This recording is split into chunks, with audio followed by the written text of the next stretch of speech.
The morning I found out my son had stolen $1.1 million from me, I was wearing my husband's old cardigan and making oatmeal. That's the part nobody expects. They expect the dramatic version, the lawyer's office, the confrontation, the tears. They don't expect the kitchen at 7 a.m., the radio on low, the smell of brown sugar and something ordinary. They don't expect the phone to ring, and for the voice on the other end to be Nathaniel Osei, my accountant of 20 years, saying 4 words in a tone I had never once heard from him in 2 decades. Don't go anywhere, Mariah. He was at my door 40 minutes later. He had a folder under his arm that was 2 inches thick and an expression on his face that I can only describe as a man carrying something he wishes he didn't have to put down. I let him in. I offered him coffee. He shook his head. That's when I knew. Nathaniel Osei had never once turned down coffee. He sat across from me at the kitchen table, the same table where Terrence and I had signed the papers on our first building in 1991, where I'd helped Darnell with his college applications in 1989, where we'd eaten Christmas dinner for 30 years, and he opened that folder and turned it to face me. The first page was a bank transfer record, 47 transactions. My name on the left side moving out. A company called Hartley Equity, LLC on the right side taking in. I recognized the name Hartley immediately. It was Sonia's maiden name. My daughter-in-law, Darnell's wife, the woman who had held my hand at Terrence's funeral and told me we're going to take such good care of you. I sat there looking at that page for a long time. The radio was still playing in the background. Some old Anita Baker song that Terrence used to hum without knowing the words. How long, I asked. 33 months, Nathaniel said, starting September 2021. 8 months after I buried my husband. 8 months after I had signed a document Darnell handed me across this very table, a document he described as a temporary restructuring authorization, something routine, something that needed to happen quickly. I had been still sleeping on Terrence's side of the bed then. I signed it because I was 60 years old and exhausted, and I trusted my son. That trust cost me $1.1 million. There's something else, Nathaniel said. There is always something else. Darnell filed paperwork last month to transfer 2 more properties out of your name. The court has 45 days to rule. That was 31 days ago. I looked up from the folder. So we have 14 days. Yes. I closed the folder. I straightened it on the table so the edges lined up with the edge of the wood. Terrence always used to do that, straighten things on tables, center things on shelves. I'd teased him about it for 30 years. I hadn't realized I'd picked up the habit until that moment. Thank you for coming to me directly, I said. Don't call anyone. Don't reach out to any attorneys. Not until I tell you to. Nathaniel looked at me carefully. What are you going to do? I stood up, smoothed the front of the cardigan, and turned off the stove where the oatmeal had gone cold. I'm going to read a letter my husband wrote me. Terrence had left it in the bottom drawer of his nightstand. A cream-colored envelope sealed with his handwriting across the front, that big, deliberate script that always looked like it was holding back something larger than the page could contain. Mariah, only open when you need it. I had found it 3 years ago, the week after his funeral, and put it back. I wasn't ready. I told myself I'd open it when the grief became something I could set down for a few hours. I was still waiting for that when I forgot about it entirely. I didn't forget about it anymore. I took the letter to the kitchen table. I sat down in the same chair I'd been sitting in when Nathaniel told me what my son had done. The folder was still there. The oatmeal was still cold. Anita Baker had given way to the morning news, and I turned the radio off. 7 pages, blue ink. The handwriting of a man who had built everything we owned with his hands before he trusted himself to build it with a plan. The first line read, My love, if you're reading this, then what I was afraid of has already started. And there are some things I need to tell you. Things I should have told you while I was still alive to say them out loud. I read all 7 pages without stopping. When I finished, I sat quietly for a moment. Then I got up, went to the sink and washed my coffee cup. Dried it.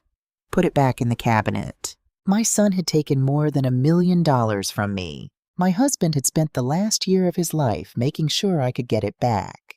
All I had to do was be willing to finish what Terrence started and be smart enough not to let anyone see me coming. I went upstairs to get dressed. It was time to go to work. To understand what happened to me, you have to understand what Terrence and I built. Not just the buildings, the marriage. Because what my son and his wife dismantled wasn't just a portfolio. It was 40 years of two people deciding every single day to trust each other completely. I need you to understand that before you understand anything else. I met Terrence Webb at a wedding in West Baltimore in the summer of 1984. I was a bridesmaid. He was supposed to be a guest, but he'd shown up an hour early and somehow ended up fixing the venue's broken air conditioning unit before the ceremony began.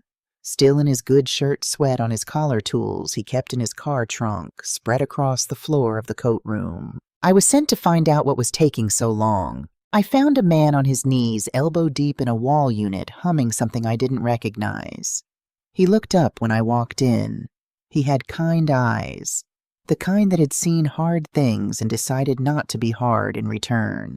"It'll be cool in here in about 15 minutes, he said. "The ceremony starts in 12, I told him. He smiled. "Then y'all better start a little late." We talked for 30 minutes while he waited for a replacement part. By the time the air came back on, I had already decided I wanted to know more about this man. 6 months later, we were married in that same church, the one that had nearly sweltered through someone else's wedding with 43 people in the pews, and Terrence's 13-year-old son Darnell standing up front as his best man. Terrence came into our marriage with 3 things: a repair shop on Edmondson Avenue that he rented for $340 a month, $2,200 in a savings account, and a wrench that had belonged to his father. That was it. That was the whole inheritance. I came with a degree in accounting from Morgan State University, $8,500 I'd saved working 5 years at a downtown firm. And something that turned out to matter more than any of it, I knew how to read a contract. I knew how to find the line that would cost you everything if you skimmed past it.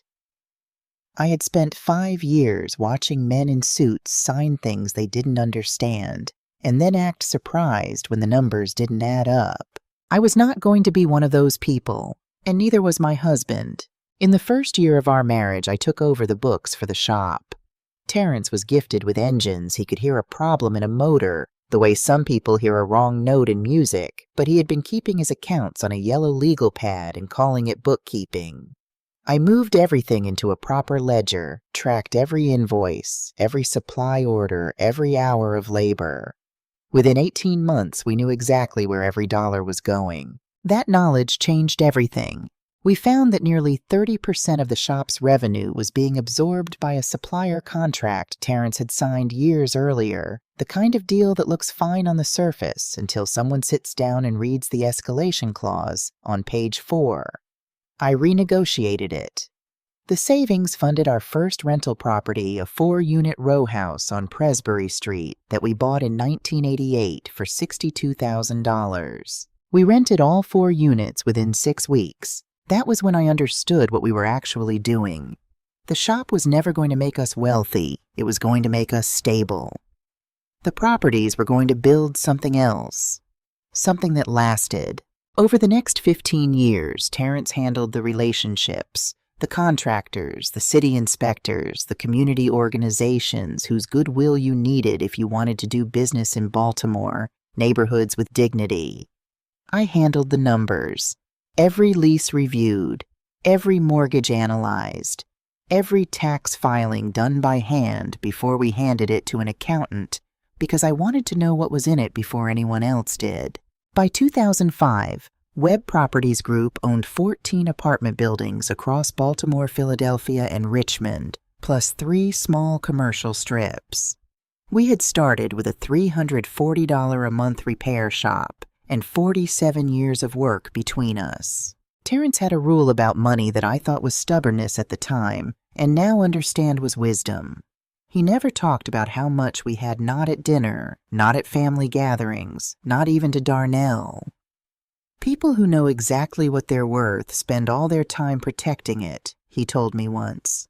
People who know what they're building spend all their time working. I used to push back on that. Looking back, I think he understood something about our family that I was still learning. Darnell Webb was 13 years old when I married his father. His mother had left when he was 2, walked out one morning, and did not come back. Terrence never spoke badly of her in front of the boy. He just raised him alone, working the shop during the day and coming home every night to make sure Darnell had dinner and clean clothes, and someone sitting across from him at the table. For 11 years, it was just the two of them. When I came into that house, I was 29 years old, and I had never raised a child. What I knew was this Darnell Webb was not my son by blood. He was my son by choice, and I intended to choose him every single day the same way his father had. It took 2 years before he called me Mom. The first time he did it, we were in the kitchen late at night. He was 15. He had a stomach ache, and I had been sitting with him for 3 hours while Terrence slept. He looked at me across the table and said it quietly, like he was testing whether the word would break something. It didn't. I put my hand over his and didn't make a fuss about it. Terrence told me later he'd gone outside to the back porch and cried by himself when he heard it through the screen door. I loved that boy the same as I would have loved any child I'd carried myself. Not a different kind of love, the same kind. I never once calculated what I spent on him differently from what I would have spent on my own. When he needed braces, he got braces. When he wanted to go to Morehouse, we made it happen. When he graduated and wanted to start a construction company, Terrence set it up for him. That last part, that is where things began to go wrong. Darnell's construction firm, Webb & Sons Development, launched in 2002. Terrence structured it as a subsidiary of Webb Properties Group and installed Darnell as the director. The idea was that the company would handle renovation and development work on our existing properties, eventually expanding to outside clients. It was a good idea. It just needed someone willing to do the hard work of running it. Darnell was not that person. I say that not with cruelty, but with the clarity that comes from reading 7 pages of your dead husband's handwriting at a kitchen table. Darnell had grown up watching his father build something from nothing, but he had watched from a comfortable distance, insulated from every failure, every close call, every year where Terrence and I cut our own salaries to make payroll. He had seen the result without ever understanding the cost. And so when it was his turn to lead, he ran the company the way a man runs something he believes will always be caught before it hits the floor. Webb & Sons lost money every year it operated. Not catastrophically at first, $80,000 one year, $95,000 another. Terrence covered it quietly, moving funds, reclassifying expenses, keeping the losses out of the consolidated statements I reviewed. He told me the company was finding its footing. He told me not to worry. It was only when I read his letter that I learned the full number. Over 6 years, Terrence had quietly covered $742,000 in losses to keep Darnell's company alive and Darnell's pride intact. He had done it because he loved his son and because he could not bear the thought of the boy who had called him Dad, through 11 years alone seeing his father's belief in him fail. I raised a man who never learned that losing is part of building, he wrote. I thought I was protecting him. I was only delaying the reckoning. I read that sentence 4 times. Darnell married Sonia Hartley in 1998. She was smart, well-dressed from a middle-class family in Connecticut, and she loved Darnell with the particular intensity of a woman who also loved what his last name represented. That's not a condemnation, I understood it. Plenty of people build their lives around the security of a name. The difference is what you do when that security is threatened. In the early years, Sonia and I had a polite relationship. Correct distance holiday dinners, the occasional afternoon where we'd sit together in the same room and not need to fill every silence. She was a capable woman.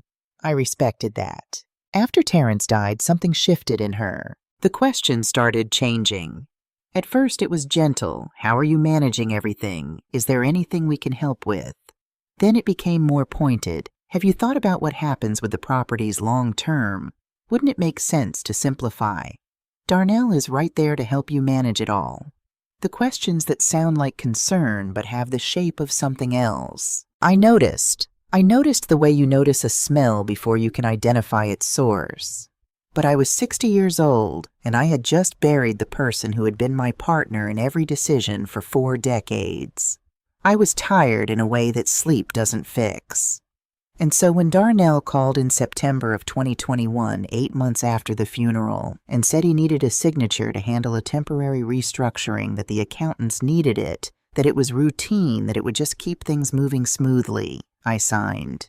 The document was 4 pages long. I did not read past the first. That was the mistake Terrence had tried to build a safety net around without ever telling me I might need one. Before I tell you what happened next, I want to tell you about Jordan. Jordan Webb is 24 years old. He teaches 9th grade English in Richmond, Virginia. He drives a 7-year-old Honda and lives in a 2-bedroom apartment he split with a roommate until last year. When Terrence died, every grandchild received a modest bequest. Jordan used his to pay down his student loans. He did not tell anyone he had done this. I found out from his father, who mentioned it the way you mention something mildly embarrassing. Jordan calls me every Sunday, not to talk about money or property or what's being planned. He calls to tell me about his students, a kid who finally wrote something true, a boy who reminded him of himself at that age. He asks if I've been eating. He asks what I've been reading. In 3.5 years of widowhood, Jordan was the only member of my family who called me because he wanted to know how I was, not because he needed something. I want you to remember that. His sister Brianna is 28. She married a man named Mark Tilson in June of 2024 at the Belvedere Hotel in a ceremony I paid $67,000 for. Brianna is not unkind. She learned early that silence is safer than speaking, and she had been practicing that lesson her whole life. At her own wedding reception, there was a small sign on the gift table, Sonia's idea according to the caterer's notes. I read later that read, "The woman footing the bill," next to a photo of me. Brianna saw it. I know this because I watched her see it. She looked at the sign, looked at her, mother looked back at her plate, and said nothing. I thought about that sign for 3 days after the wedding. And then I opened Terrence's letter, and I stopped thinking about signs. I had larger things to count. They didn't steal from me with a gun. They used paper. They used a 4-page document with language on page 3 that most people who are 60 years old and 8 months into the heaviest grief of their lives, would not think to read carefully. They used the particular trust that a son has built over 40 years of being loved without condition. They used the assumption that a widow is a woman waiting to be managed. They were meticulous. I'll give them that. I drove myself to Nathaniel Osei's office on Charles Street that same morning. I had changed out of Terrence's cardigan and into a blazer because I have always believed that the clothes you wear to difficult meetings matter not for the other person, but for you. You need to feel like yourself when the ground shifts. Nathaniel's office was on the 7th floor of a building that had no distinguishing features. It looked like every other professional building in Midtown Baltimore, which was exactly why he'd chosen it. Nathaniel did not believe in showing off. In 20 years, I had never seen him wear a watch that cost more than $50, or order anything other than black coffee when we met at a restaurant. He was standing when I walked in. In 20 years, he had never been standing. He had a folder on the desk in front of him, 2 inches thick at minimum. He had turned it face down. "Sit down, Mariah," he said. "Not Mrs. Webb, not Ms. Delaney Webb, Mariah. The way you say someone's name when you need them to understand that what's coming is serious." I sat down. He turned the folder over and slid it across the desk. "I've spent 3 weeks tracing this," he said. "I should have caught it sooner. I owe you an apology for that, and I mean it sincerely. But right now I need you to look at the first page." The first page was a transaction log. 47 line items, each one a transfer out of accounts connected to my holdings in Webb Properties Group. On the right side of each line, a company name, Hartley Equity, LLC. I knew that name. Hartley was Sonia's maiden name. The name she'd carried into our family 26 years ago. The name she'd legally folded into Webb Hartley when she and Darnell married.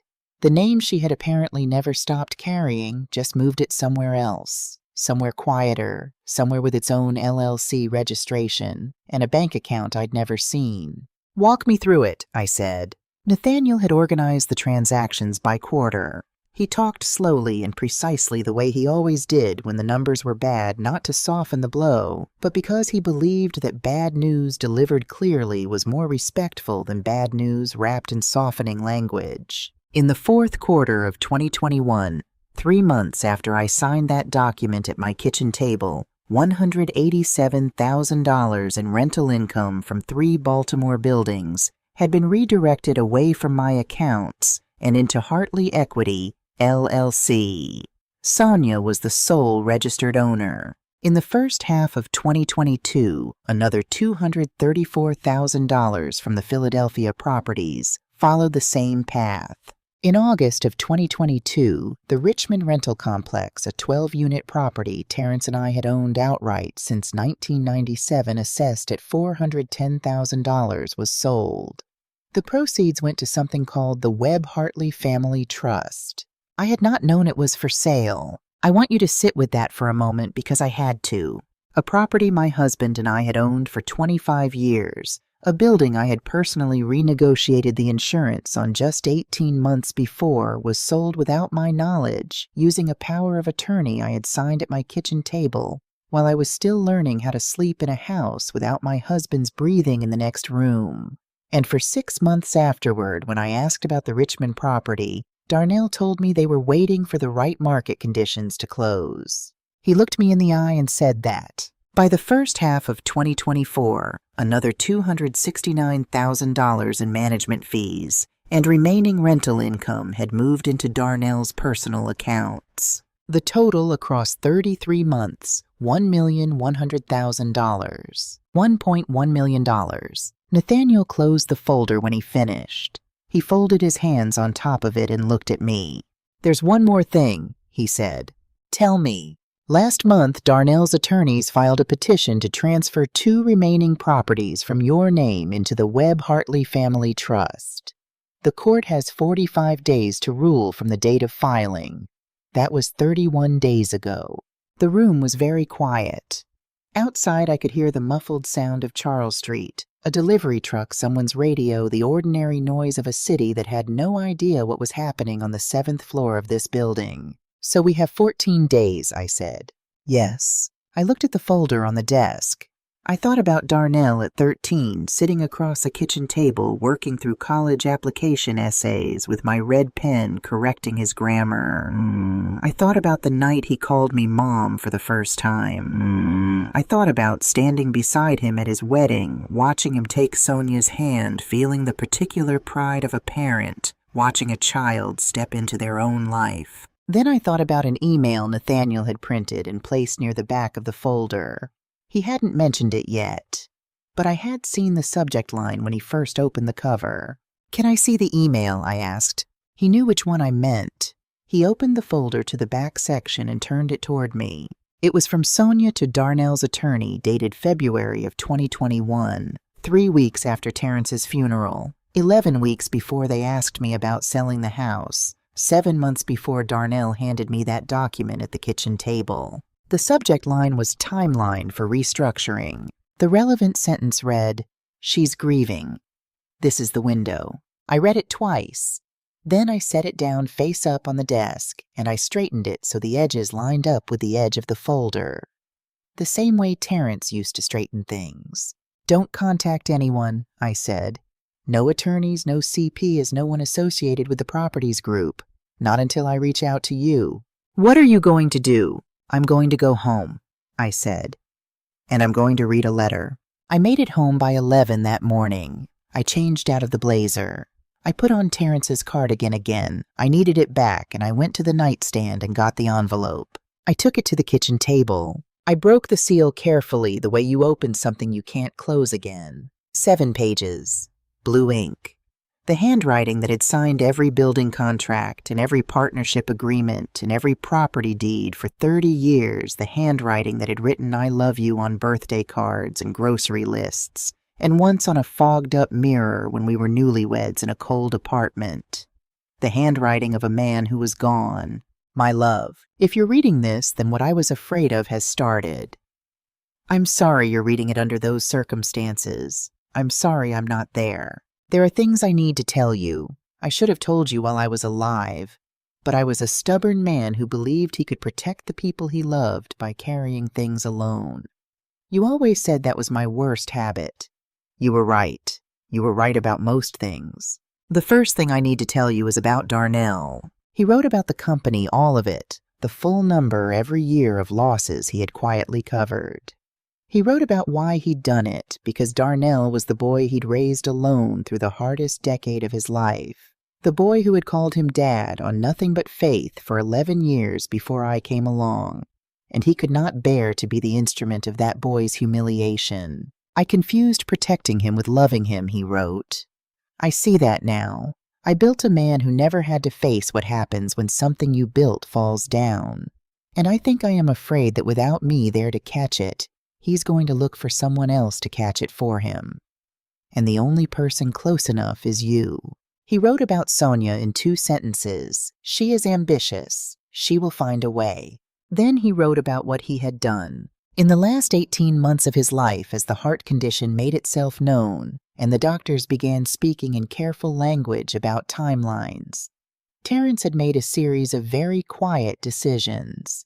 He had contacted a trust and estate attorney named Howard G. Lawson, a man Darnell had never met and knew nothing about, and over the course of 8 private meetings, he had restructured a significant portion of our joint holdings. 6 of the 14 apartment buildings, the 6 with the most stable long-term rental income, had been placed into a separate legal entity, the Delaney Webb Legacy Trust. My maiden name first. He'd insisted on that. The trust was funded with those 6 properties plus $2.1 million in liquid assets held in an account that Darnell could not access, could not petition for, and had no legal standing to contest. The trust named me as sole trustee and sole beneficiary. There was a protection clause built into the trust's formation documents. If any descendant of Terrence Webb violated my financial rights through unauthorized transfer of my assets, exploitation of any power of attorney beyond its documented scope, or deliberate concealment of financial information, they would be permanently excluded from any inheritance claim against the trust, and they could be pursued for civil damages under Maryland law. The last page of the letter was the shortest. I spent a long time wondering whether to tell you about any of this. I decided not to for 2 reasons. The first, I hoped it would never be necessary. I hoped I was wrong about Darnell. I hope even now that you're reading this letter out of curiosity rather than crisis. The second, I needed you to come to Howard on your own. Not because I didn't trust you. I have trusted you with everything I am for 40 years. But because the trust only activates when you present yourself in person. I needed you to choose to fight, not to be handed the tools before you knew what you were fighting. You always were braver than you gave yourself credit for, Mariah. You just needed something worth being brave for. Go see Howard Lawson. Tell him I sent you. I love you. I have loved you since a wedding in West Baltimore when you walked into a coat room and told me a ceremony was starting in 12 minutes, and I thought I am going to know this woman for the rest of my life. I was right about that one. I sat at the kitchen table for a long time after I finished. The oatmeal was still in the pot from the morning. The folder from Nathaniel was in my bag. Outside, the maple tree was doing what maples do in July, standing very still in the heat, holding everything it had, giving nothing away. I thought about Sonia's email. She's grieving. This is the window. I thought about Terrence in a lawyer's office in Annapolis, sick and careful and loving me in the only way he knew how, quietly with a plan with a map left in a nightstand drawer for a woman he trusted to find her own way to it. I thought about my son. Then I stopped thinking and started making a list. The first item on the list, Howard G. Lawson, Annapolis. I picked up my phone and dialed. I want to tell you something about grief that nobody tells you. It doesn't just make you sad. It makes you slow. It thickens the air around every decision until you're moving through the days like you're underwater, and the things you would normally catch the clause on page 3. The question that doesn't quite add up, the email subject line you glimpse over someone's shoulder, slide past you without landing. That is what they counted on. Sonia put it plainly in an email to her attorney 3 weeks after my husband's funeral. She's grieving. This is the window. Here is what she miscalculated. The window closes. Howard G. Lawson had a law office in Annapolis on the second floor of a red brick building that faced the harbor. There was no large sign out front, just a small brass plate by the door, with his name and estate and trust law in plain lettering.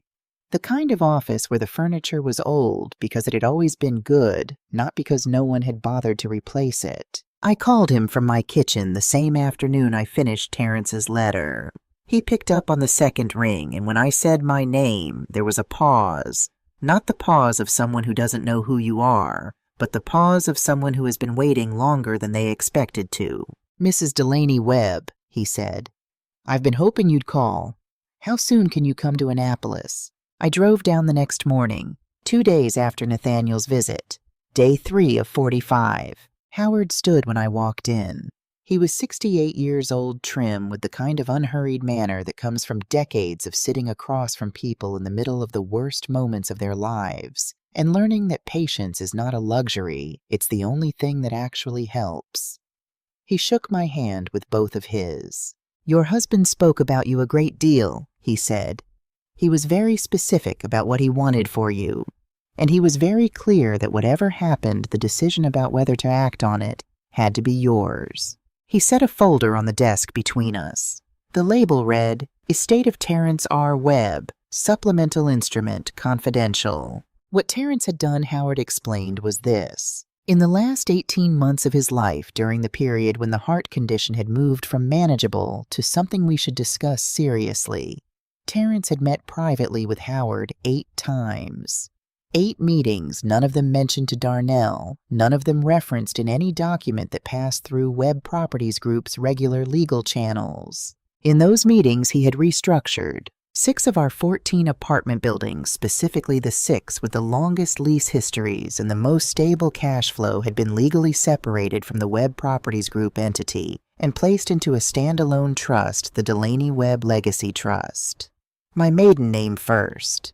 Terrence had apparently argued with Howard about this for 10 minutes before Howard agreed it was the right call. The trust held those 6 properties plus $2.1 million in a restricted cash account. It also held the deed to a commercial parcel on the south end of Richmond that we'd bought in 2003 and that Darnell didn't know existed because Terrence had purchased it under a separate LLC that predated their partnership structure. Darnell and Sonia had no knowledge of any of it. "There's a condition," Howard said.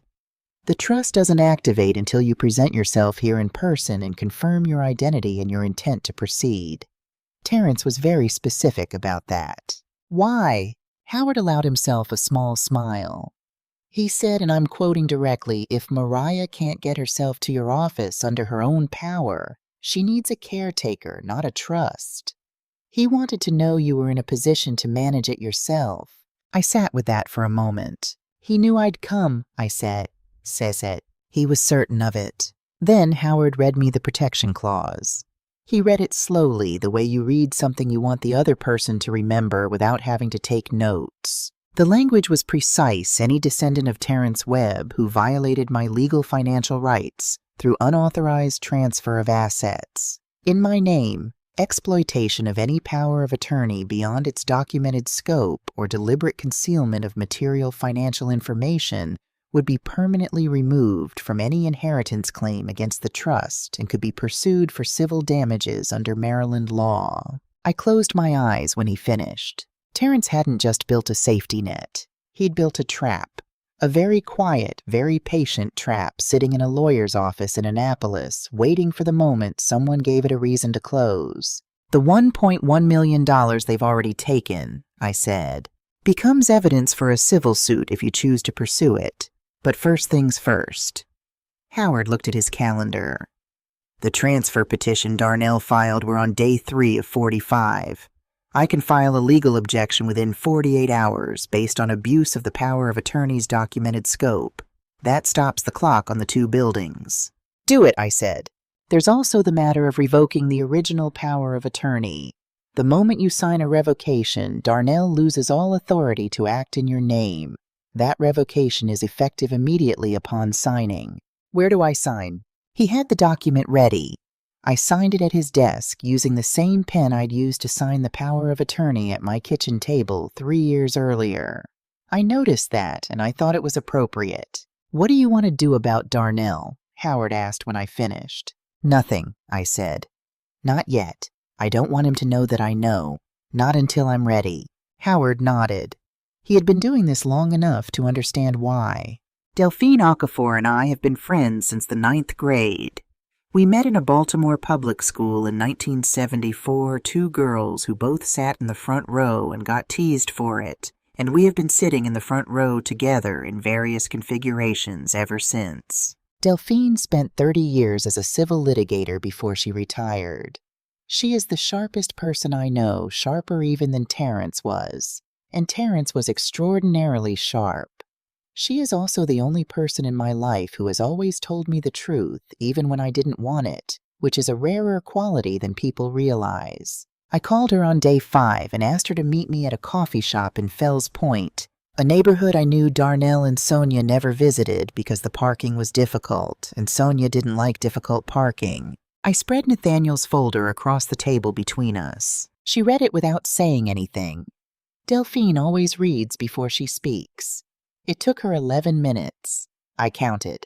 When she finished, she looked up and said, "Your daughter-in-law built this." That's what I think. The LLC structure, the timing, the way the transfers were layered, that's not Darnell. Darnell doesn't think in layers. He thinks in the next quarter at best. No, I agreed. It's Sonia.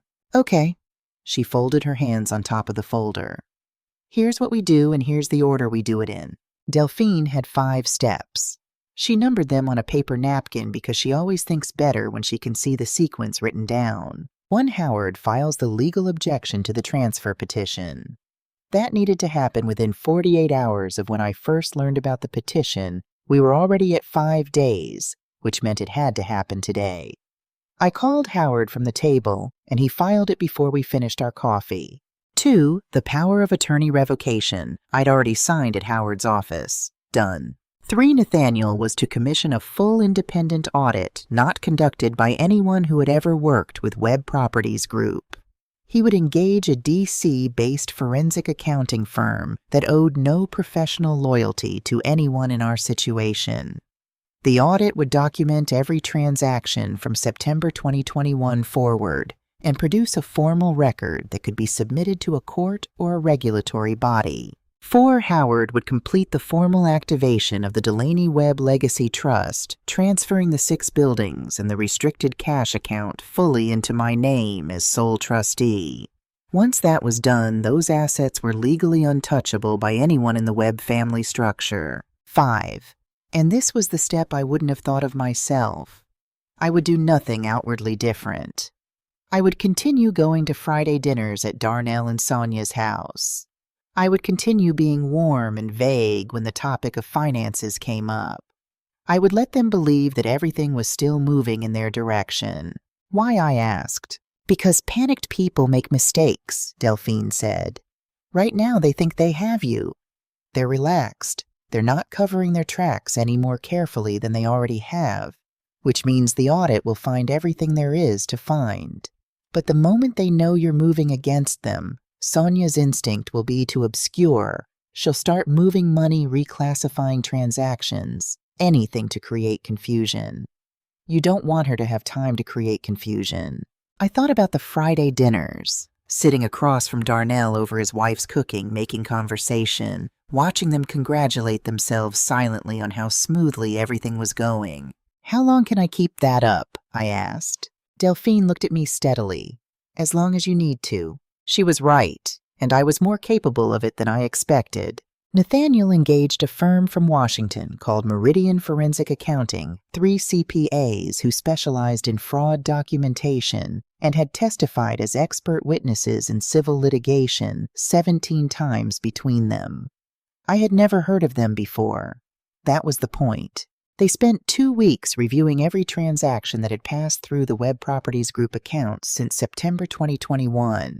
They subpoenaed bank records, cross-referenced lease agreements, traced wire transfers, and produced a document that was 114 pages long. The summary page listed 47 unauthorized transfers totaling $1,100,000.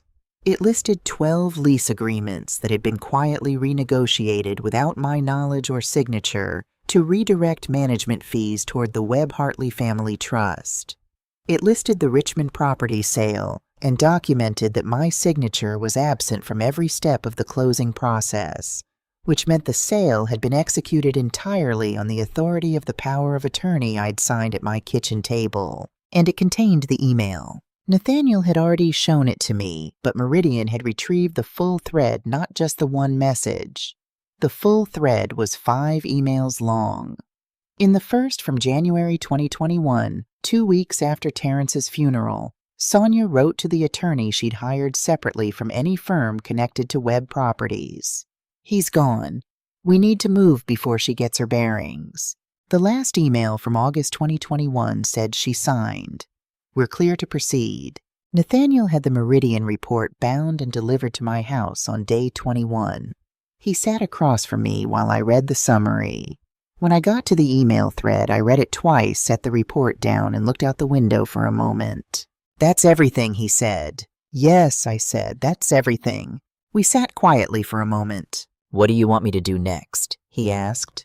"Nothing yet. Keep the report locked. Don't mention it to anyone." I added it to the folder I was building Nathaniel's original transaction records. Howard's trust documents, the revocation paperwork, now the Meridian audit, and I put the folder in the bottom drawer of my nightstand.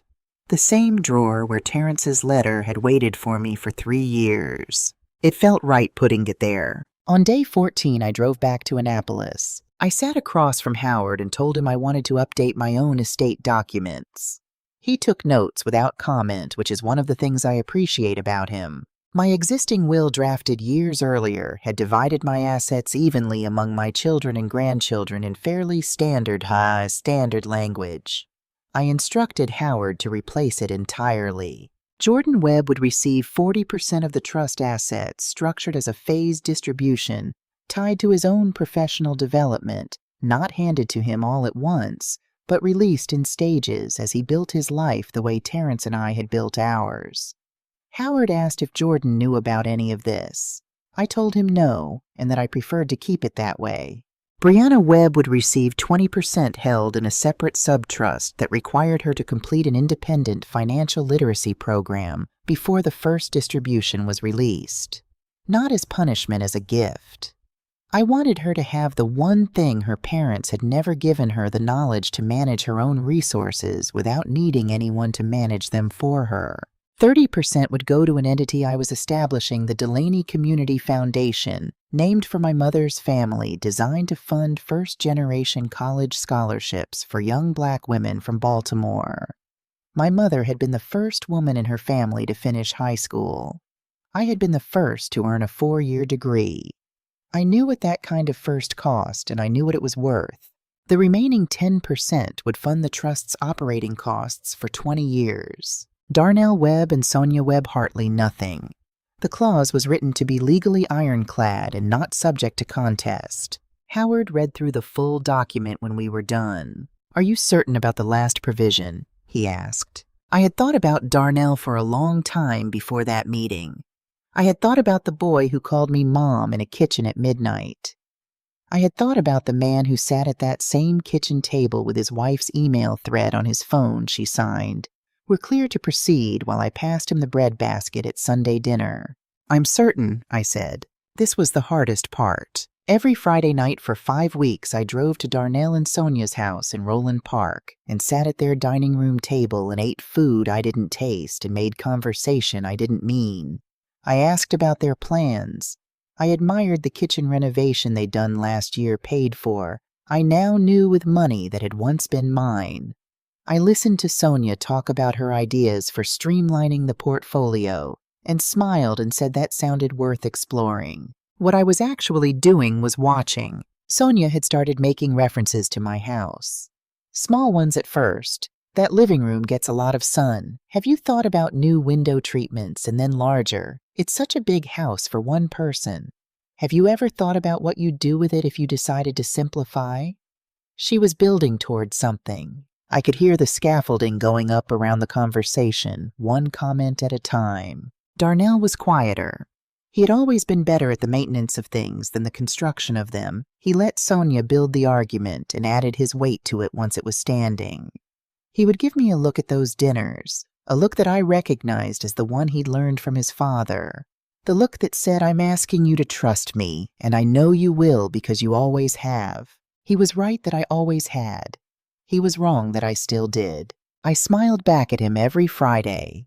I drove home afterward and sat in my kitchen and wrote down everything I'd noticed. And I reminded myself every single time what Delphine had told me: panicked people make mistakes. Don't give them a reason to panic. On a Friday night in the third week, day 21, the same day the Meridian audit arrived, Jordan drove up from Richmond without telling anyone he was coming. He arrived at Darnell and Sonia's house just as dinner was ending. He was quiet through dessert. Afterward, when Darnell and Sonia had moved to the living room, Jordan followed me to the kitchen on the pretense of helping with dishes. We stood at the sink together for a moment. Then he turned the water off. "Grandma," he said, "are you actually okay?" I looked at him. 24 years old, with Terrence's eyes and none of his father's ease about occupying a room. Jordan always looked like he was holding something carefully. "Why do you ask it like that?" I said. He was quiet for a long moment, long enough that I knew whatever he said next had been waiting a while to be said. "Last summer," he started, "maybe 14 months ago, I was home for a weekend and I came downstairs early and my parents were in the kitchen. They didn't know I was there." He paused. "They were talking about your properties, about the portfolio restructuring, about—" He stopped again. "About a timeline, about how once a certain process was complete, you wouldn't be able to reverse it." The kitchen was very quiet. "I didn't understand all of it," he said, "but I understood enough to know it wasn't right, and I didn't say anything.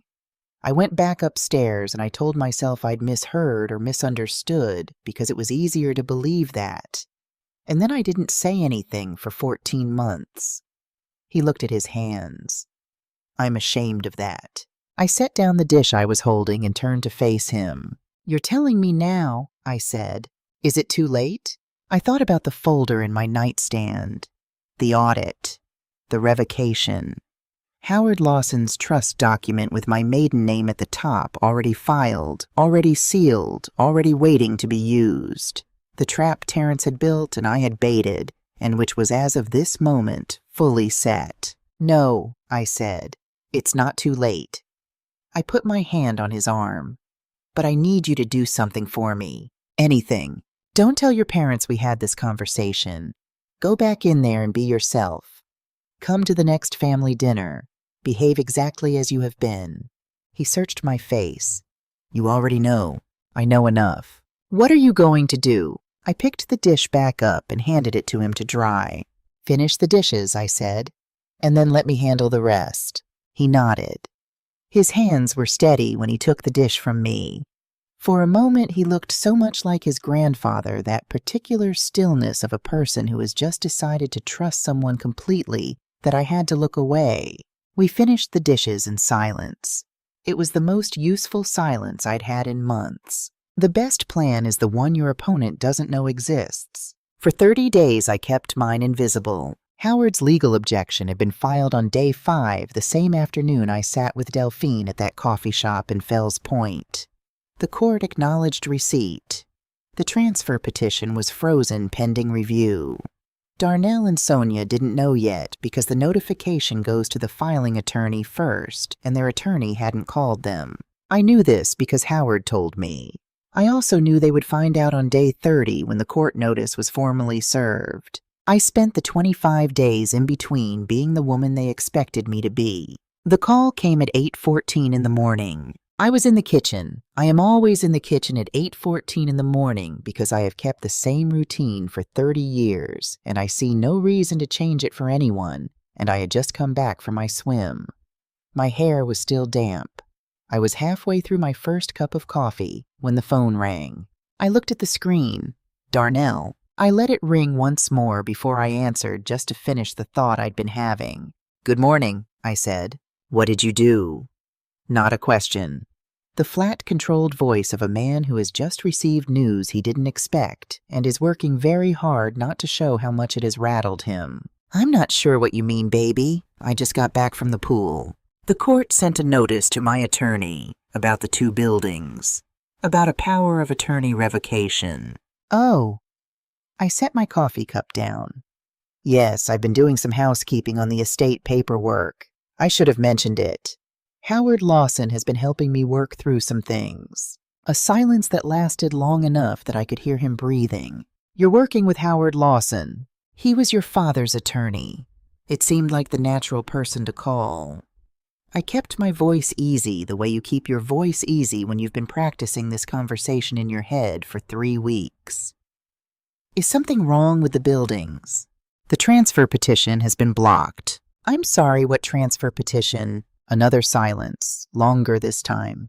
"I'll call you later," he said. He hung up without saying goodbye. 30 seconds after that, my phone showed a text from an unknown number, Darnell's wife, "Just so you know who this is. There may have been a miscommunication about some paperwork. Can we find a time to talk?" I set the phone face down on the counter. I finished my coffee. I washed the cup. I put it back in the cabinet. Then I went upstairs, got dressed, and called Howard to let him know the notification had landed. "How did he sound?" Howard asked. "Surprised," I said. Which means Sonia hadn't told him the full plan. She kept him informed enough to be useful and not informed enough to ask the wrong questions. "That's going to be a problem for them." "Yes," I said, "it is." 3 days after Darnell's call, Jordan texted me from Richmond. "Mom called. She wants to meet. Just the 2 of us. She said the family needs to be unified before things get complicated." "What do you want me to do?" I typed back immediately. "Go. Listen to everything. Don't agree to anything. Call me when you leave." He met her at a coffee shop in Federal Hill Neutral Territory, her choice, which told me she'd thought about it. Sonia is always thinking about the geography of a conversation, where you sit who has the better sight line to the door, who has to speak up over background noise. She has always done this. I'd noticed it at family dinners for years without understanding what I was seeing. Jordan called me from his car 40 minutes later. "She had a folder," he said. "Tell me." She had told him that I was being manipulated by outside advisors who didn't have the family's best interests at heart.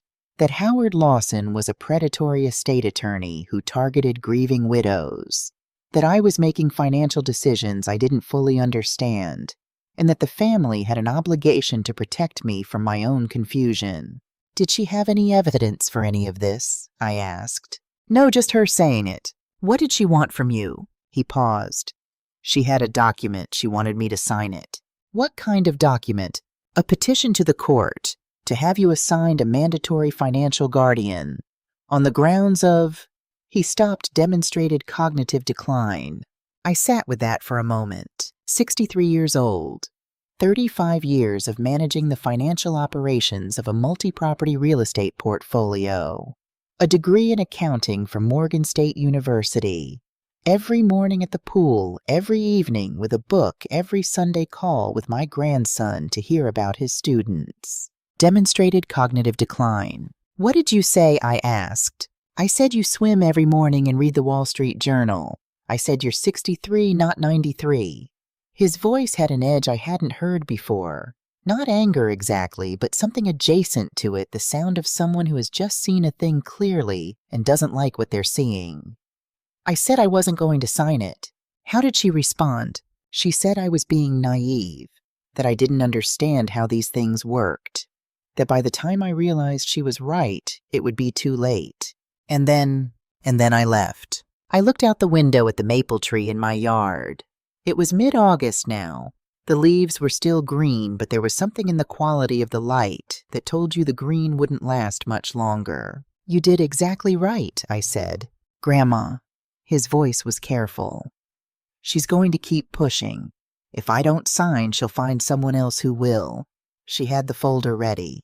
This wasn't improvised. "I know. So what happens now?" "Now," I said, "she's shown me how desperate she is. And desperate people move too fast." I paused. "I need one more thing from you, Jordan. One last thing, and then you don't have to do anything else. Tell me, the family meeting your father's been planning, I need you to be there. And I need you to say nothing. Just sit there and let me handle it." A beat of silence. Then, "Okay." "Thank you," I said. "Go home. Grade your papers. I'll see you at the meeting." I was at my desk on a Thursday afternoon. The Meridian audit spread out in front of me alongside the draft of a letter I was writing to the Delaney Community Foundation's future board of directors when the doorbell rang. I looked at the security camera feed on my phone. Sonia, standing on my front porch with a bag from the bakery on Roland Avenue and an expression arranged into something that was supposed to look relaxed but wasn't. I looked back at my desk. The audit was 114 pages. My will revisions were in a separate folder. Howard's correspondence was paper-clipped to the left side.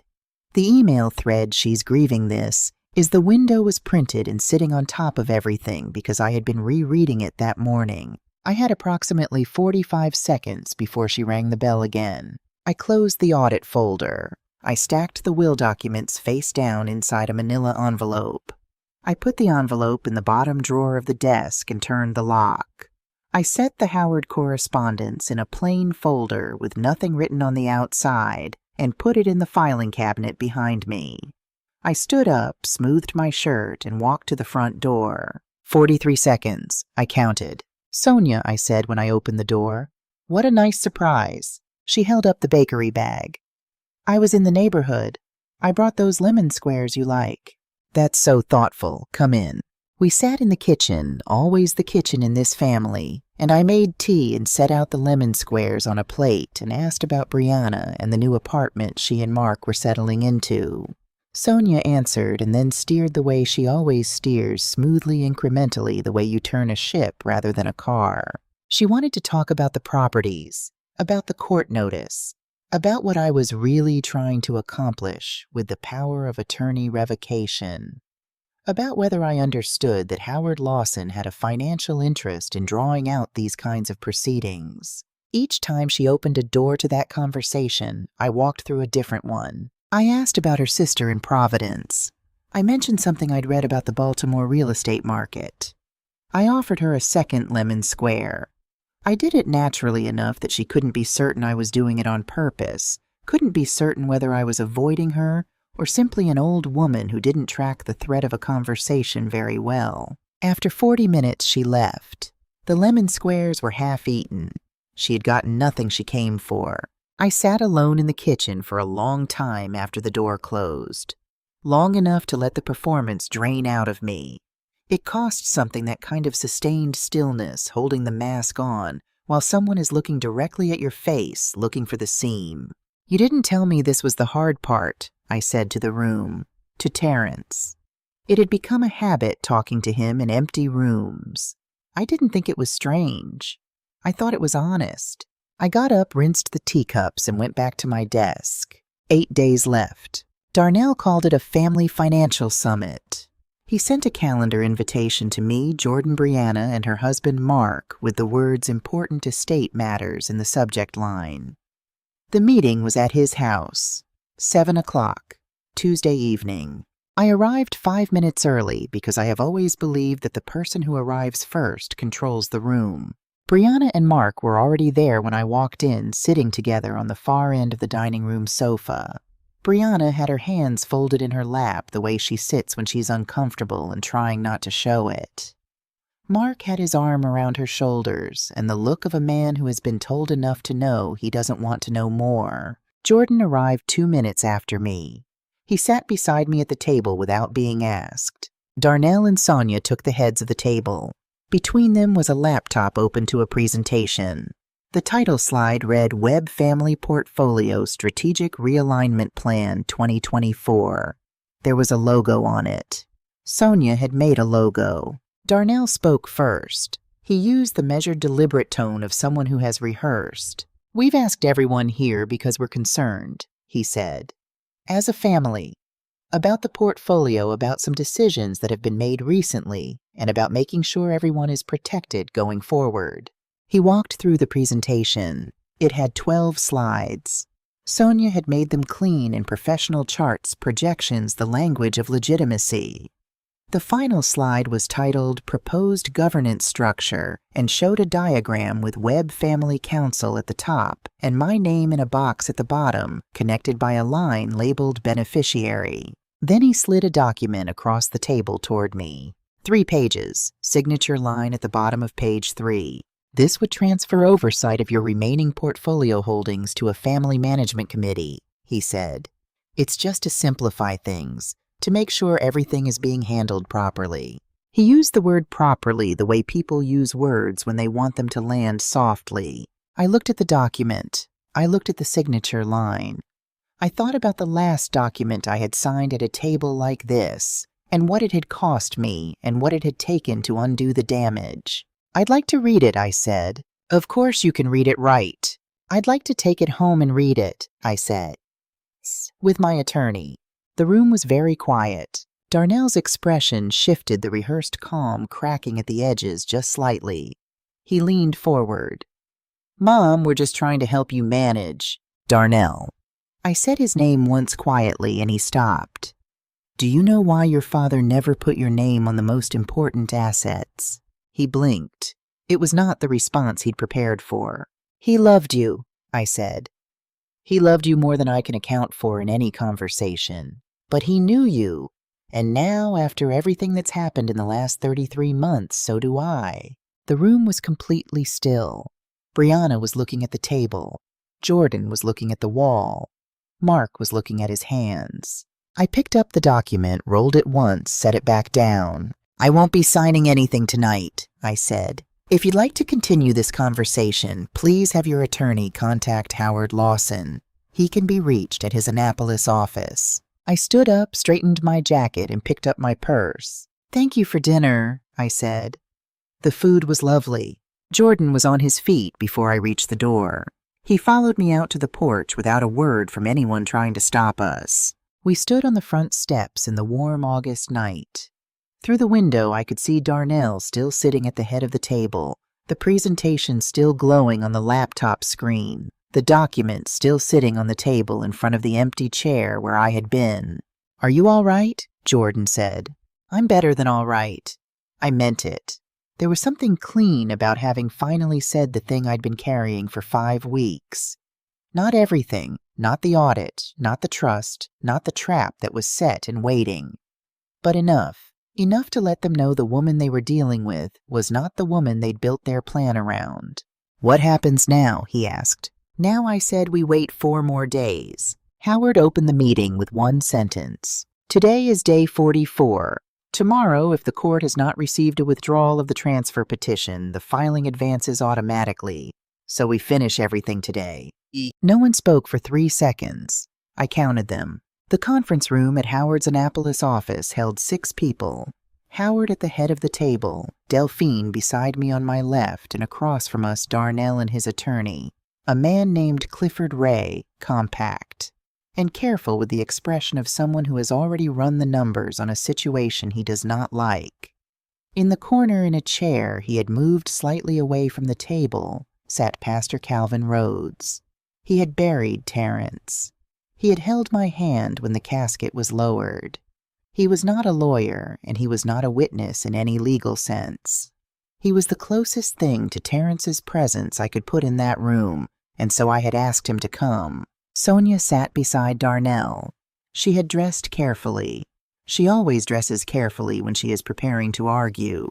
Howard placed a folder on the table. "I've convened this meeting to formalize the activation of the Delaney Webb Legacy Trust established by Terrence R. Webb prior to his death with Mariah Delaney Webb as sole trustee and sole beneficiary. Darnell looked at Clifford Ray. Then he looked at Howard. I've never heard of this trust. That was intentional, Howard said. Your father was very deliberate about who he told. Howard turned to the next page in his folder.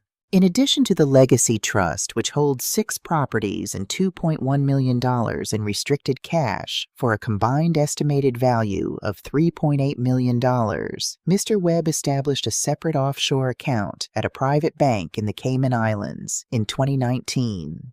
Current balance, $1.6 million. This account was fully reported to the IRS under FBAR and FATCA requirements. It is entirely legal. He paused. Access requires Mrs. Delaney Webb to present herself in person to the bank and confirm her identity. It cannot be accessed by proxy or power of attorney. It cannot be inherited through the Webb family trust structure. The room was very quiet. Darnell's voice when it came was dry, emptied out. He did all of this without telling anyone. He told one person, Howard said. He looked at me. I had read that passage of the letter so many times I knew it without looking down. He wrote, I want to make sure that no matter what happens, there is something that belongs only to you. Not because I don't trust the family, but because I trust you enough to know you don't need to depend on anyone. The silence that followed was a different kind than the ones before it. Not the silence of people calculating. The silence of people understanding for the first time the full shape of what they had walked into. Sonia was the one who broke it. She stood up not dramatically, but with the controlled energy of someone who has been holding something in and has reached the end of her capacity to hold it. You planned all of this, she said. You let us believe that?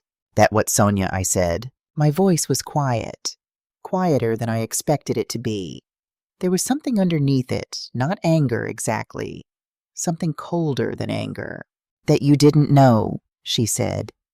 That you were too grief-stricken to $1.1 million transferred into accounts bearing your maiden name, I said. 47 transactions. 12 lease agreements renegotiated without my signature. A property my husband and I owned for 25 years sold without my knowledge. And an email you wrote 3 weeks after I buried Terrence that said she's grieving. This is the window. I let that last sentence sit in the room. That is not protecting family assets, I said. That is exploitation. And I would like you to tell me clearly which part of what I just described constitutes protection. She didn't answer. She sat back down. I turned to Darnell. He was looking at his hands. 53 years old, and he looked the way he had looked at 15, caught small, hoping the ground might open. Darnell, I said. You are my son. Not because of blood, you know that. Because I chose you. I sat beside you in a kitchen at midnight when you were sick and your father was asleep and you needed someone to stay. I was at your college graduation when your mother wasn't. I chose you every day for 40 years. Not because I had to, because I wanted to. He didn't look up. Your father spent $742,000 covering your losses because he couldn't bear to watch you fail. He did it alone. He never told me because he didn't want me to see what he was seeing. That is the thing that hurts me most in all of this. Not the money, not the contracts. The fact that he had to carry that alone because he loved you too much to let you carry it yourself. My voice broke on that last sentence. One crack, just one, and then I pulled it back. I breathed. I looked up. From the corner of the room, Pastor Calvin Rhodes stood. He moved slowly, the way a man moves when he wants the room to feel the weight of what he's about to say. He didn't look at Darnell. He didn't look at Sonia. He looked at me. Terrence Webb was the finest man I ever knew, he said, quietly enough that you had to be paying attention to hear it. And he chose right. Then he sat back down and said nothing else. I looked at Howard. Continue, I said. Clifford Ray leaned close to Darnell and spoke quietly for almost a full minute. I watched Darnell's face while this happened. He went through 3 expressions in that minute, something that looked like resistance, then calculation, then a kind of flat acceptance that is worse than either of the others. Clifford Ray straightened up. Mr. Webb will not be contesting the activation of the Delaney Webb Legacy Trust, he said. Delphine set down her pen. She looked at Clifford Ray over the top of her reading glasses with the particular expression she reserves for things that surprise her, which is very few things. The reason, Clifford Ray continued, is that the independent forensic audit commissioned by Mrs. Delaney Webb will be submitted to state regulatory authorities next week as part of the trust activation process. In the event of litigation, that audit, along with all supporting documentation, email correspondence, and transaction records, would become part of the public court record. He stopped there. He didn't need to say the rest. Everyone in the room understood the rest. The moment that followed was the moment I had been building toward for 44 days. Darnell looked up from the table. He looked across it directly at me for the first time since we'd sat down. He had nothing to say.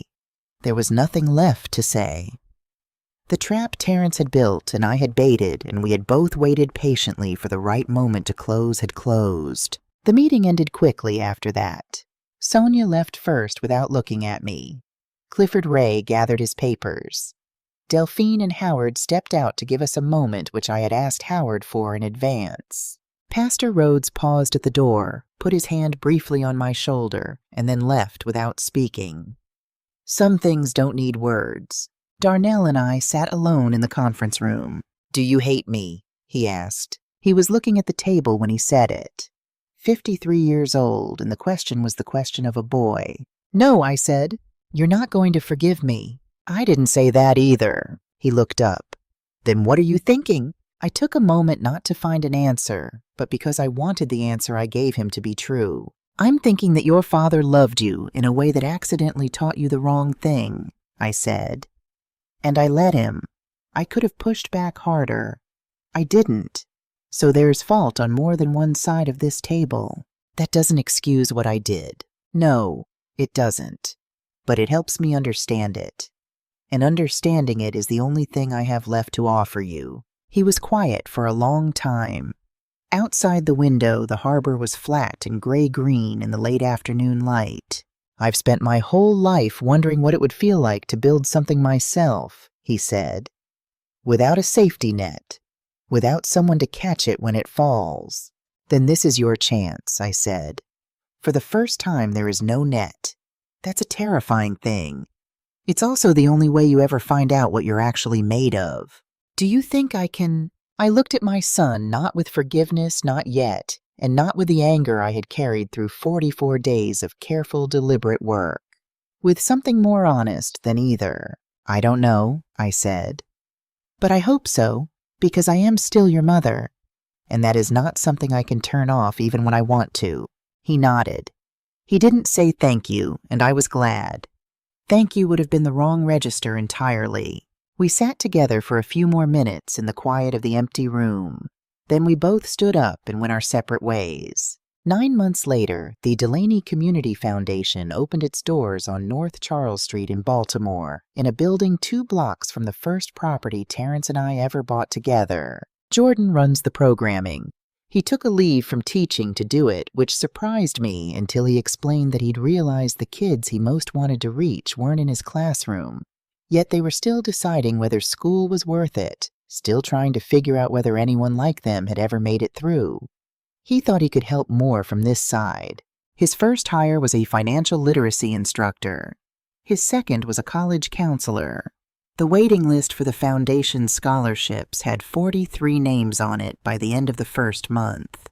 Brianna came to the opening alone. She stood in the doorway for a moment before she came in the way you stand in the doorway of a room you're not sure you're allowed to enter. "I knew about the sign at my wedding," she said. Not that it was going to happen, but I saw my mother's face when it went up, and I knew she'd planned it. I didn't say anything. "I know," I said. "I should have." "Yes, I'm sorry, Grandma." I looked at her, 28 years old, her mother's cheekbones, her grandfather's eyes. Standing in a room named for my family, trying to find her way back to something she'd let slip through silence. "You're here now," I said. "That counts."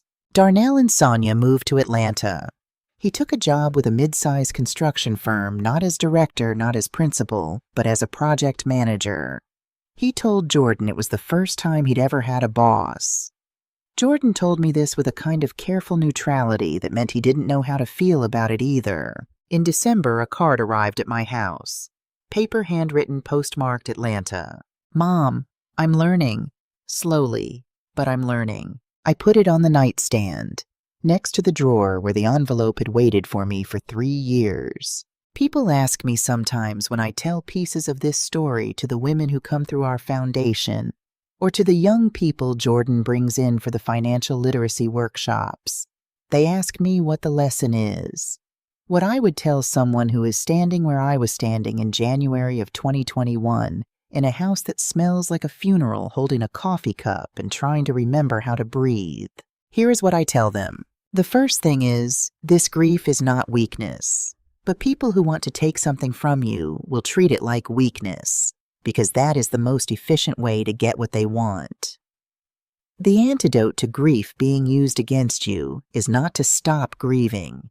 It is to know somewhere underneath the grief that you are still the person who built the thing they're trying to take. That knowledge doesn't go away. It waits. The second thing is read what you sign. Every word, every page, every clause that sounds like boilerplate but sits on page 3 where you're likely to skim.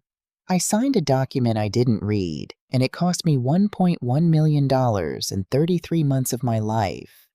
The woman who spent 30 years reading every contract that came through Web Properties Group signed something at her kitchen table without getting past the first page because she was exhausted and in pain, and she trusted someone she had raised.